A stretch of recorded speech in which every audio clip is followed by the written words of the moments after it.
اے پیغمبر صلی اللہ علیہ وسلم، یہ ان ہدایتوں میں سے ہیں جو اللہ نے دنائی کی باتیں تمہاری طرف وحی کی ہیں، اور اللہ کے ساتھ کوئی اور معبود نہ بنانا، کہ ایسا کرنے سے ملامت زدہ اور درگاہ الہی سے رندہ بنا کر جہنم میں ڈال دیے جاؤ گے۔ مشرکو، کیا تمہارے پروردگار نے تم کو تو لڑکے دیے اور خود فرشتوں کو بیٹیاں بنایا؟ کچھ شک نہیں کہ یہ تم بڑی نامعقول بات کہتے ہو، اور ہم نے اس قرآن میں طرح طرح کی باتیں بیان کی ہیں تاکہ لوگ نصیحت پکڑیں، مگر وہ اس سے اور بدک جاتے ہیں۔ کہہ دو کہ اگر اللہ کے ساتھ اور معبود ہوتے جیسا کہ یہ کہتے ہیں تو وہ ضرور اللہ مالک عرش کی طرف لڑنے بھیڑنے کے لیے رستہ نکالتے۔ وہ پاک ہے، اور جو کچھ یہ بکواس کرتے ہیں اس سے اس کا رتبہ بہت اعلیٰ ہے۔ ساتوں آسمان اور زمین اور جو لوگ ان میں ہیں سب اسی کی تسبیح کرتے ہیں، اور مخلوقات میں سے کوئی چیز نہیں مگر اس کی تعریف کے ساتھ تسبیح کرتی ہے، لیکن تم ان کی تسبیح کو نہیں سمجھتے۔ بے شک وہ بردبار اور غفار ہے، اور جب قرآن پڑھا کرتے ہو تو ہم تم میں اور ان لوگوں میں جو آخرت پر ایمان نہیں رکھتے حجاب پر حجاب کر دیتے ہیں، اور ان کے دلوں پر پردہ ڈال دیتے ہیں کہ اسے سمجھ نہ سکیں، اور ان کے کانوں میں ثقل پیدا کر دیتے ہیں، اور جب تم قرآن میں اپنے پروردگار یکتا کا ذکر کرتے ہو تو وہ بدک جاتے ہیں اور پیٹھ پھیر کر چل دیتے ہیں۔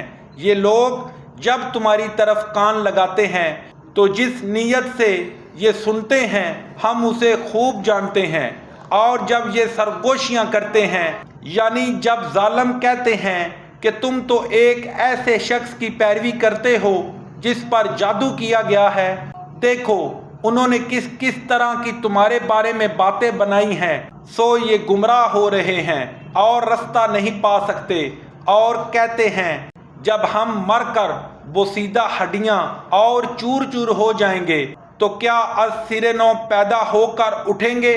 کہہ دو کہ خواہ تم پتھر ہو جاؤ یا لوہا یا کوئی اور چیز جو تمہارے نزدیک پتھر اور لوہے سے بھی بڑی سخت ہو، جھٹ کہیں گے کہ بھلا ہمیں دوبارہ کون جلائے گا؟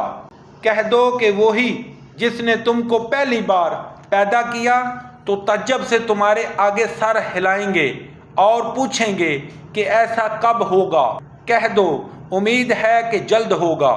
جس دن وہ تمہیں پکارے گا تو تم اس کی تعریف کے ساتھ جواب دو گے، اور خیال کرو گے کہ تم دنیا میں بہت کم مدت رہے۔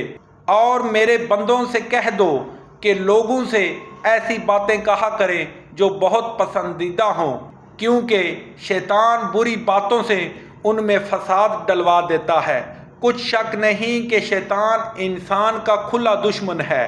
تمہارا پروردگار تم سے خوب واقف ہے، اگر چاہے تو تم پر رحم کرے یا اگر چاہے تو تمہیں عذاب دے، اور ہم نے تم کو ان پر دروغہ بنا کر نہیں بھیجا۔ اور جو لوگ آسمانوں اور زمین میں ہیں تمہارا پروردگار ان سے خوب واقف ہے۔ اور ہم نے بعض پیغمبروں کو بعض پر فضیلت بخشی، اور داؤد کو زبور عنایت کی۔ کہو کہ مشرکو، جن لوگوں کی نسبت تمہیں معبود ہونے کا گمان ہے ان کو بلا دیکھو، وہ تم سے تکلیف کے دور کرنے یا اس کو بدل دینے کا کچھ بھی اختیار نہیں رکھتے۔ یہ لوگ جن کو اللہ کے سوا پکارتے ہیں وہ خود اپنے پروردگار کے ہاں ذریعہ تقرب تلاش کرتے رہتے ہیں کہ کون ان میں اللہ کا زیادہ مقرب ہوتا ہے، اور اس کی رحمت کے امیدوار رہتے ہیں اور اس کے عذاب سے خوف رکھتے ہیں۔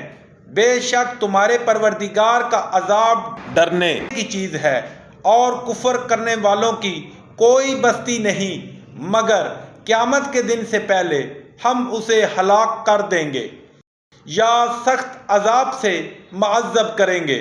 یہ کتاب یعنی تقدیر میں لکھا جا چکا ہے۔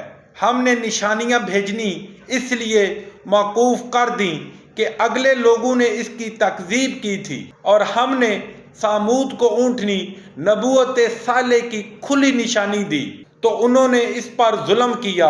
اور ہم جو نشانیاں بھیجا کرتے ہیں تو ڈرانے کو، جب ہم نے تم سے کہا کہ تمہارا پروردگار لوگوں کو احاطہ کیے ہوئے ہے، اور جو نمائش ہم نے تمہیں دکھائی اس کو لوگوں کے لیے آزمائش کیا۔ اور اسی طرح طور کے درخت کو جس پر قرآن میں لعنت کی گئی، اور ہم انہیں ڈراتے ہیں تو ان کو اس سے بڑی سخت سرکشی پیدا ہوتی ہے۔